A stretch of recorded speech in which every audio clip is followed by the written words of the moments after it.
मुफ्ती साहब एक क्वेश्चन था, क्या हैवी डिपॉजिट पे घर ले सकते हैं? भाई ये हेवी डिपॉजिट का मामला बहुत अहम है।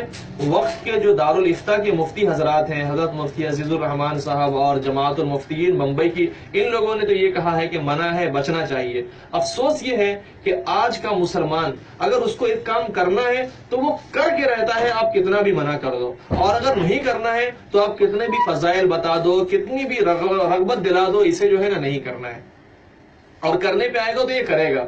मिसाल के तौर पे आज का यही मुसलमान, ये जब कमा रहा होता है, मौज मस्ती में होता है, बीवी बच्चों की फिक्र होती है, बच्चों की फ्यूचर की फिक्र होती है, शादी की फिक्र होती है, तो पैसा कहीं से भी आ जाए, कैसे भी आ जाए, खूब मेहनत करता है, पसीना इसका कहीं से कहीं जा रहा होता है, ना नमाज की फिक्र, ना रोजे की फिक्र। इसको कहो अरे हज कर लो यार, उम्रा कर लो यार, अरे मौलाना साहब हम लोग कहाँ इस लायक उस दरबार में जाए, हम तो नमाज नहीं पढ़ते हैं, कहाँ जाए अल्लाह के नबी को चेहरा दिखाने, मुंह दिखाने। तो ये इस तरह करके नहीं जाता है। और जब इसी को थोड़ा वक्त गुजर जाता है, चाहता है कि मैं अपनी अम्मी को हज के लिए भेजूं, अब क्या करता है, बिना किसी महरम के अपनी माँ को भेजना चाहता है, या बिना किसी महरम के इसकी नानी हज करने जाना चाहती है। अब जब इसको समझाया जाए कि नहीं यार बिना महरम के नहीं जाना चाहिए, अभी इस औरत के पास अगरचे के माल है लेकिन महरम का खर्च उठाने की ताकत नहीं है, तो इस पे हज फर्ज ही नहीं हुआ है। तो क्या, अरे यार मौलाना साहब आप लोग ने इस्लाम को एकदम तंग कर दिया है।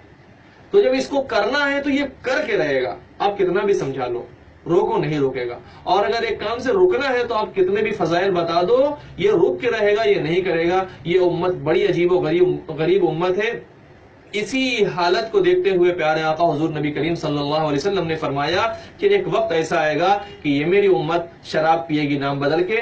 आज ये सूदी कारोबार चल रहा है नाम बदल बदल करके। इसलिए हेवी डिपॉजिट के मामले से सबको बचना चाहिए, हमें बचना चाहिए, हमारे घर वालों को बचना चाहिए, हमारे रिश्तेदार को बचना चाहिए। याद रखें अल्लाह की किताब सच्ची किताब है, कुरान हिदायत की किताब है, आखिरी किताब है। कुरान ने कहा है यमहकुल्लाहुर रिबा व युर्बिस सदक़ात, कि ये जो सूद है, ये सूद में माल अगरचे बढ़ता हुआ दिखता है लेकिन अल्लाह रब्बुल इज्जत सूद को मिटा देगा, सूद को घटा देगा। इसलिए सूद से बचने की कोशिश करें, सदका निकालें, सदका निकालें, माल की मोहब्बत भी कम होगी और माल बढ़ेगा। अगर माल बढ़ाना चाहते हैं तो सदके के जरिए माल बढ़ाए, न ये कि सूदी कारोबार के जरिए अपना माल बढ़ाए।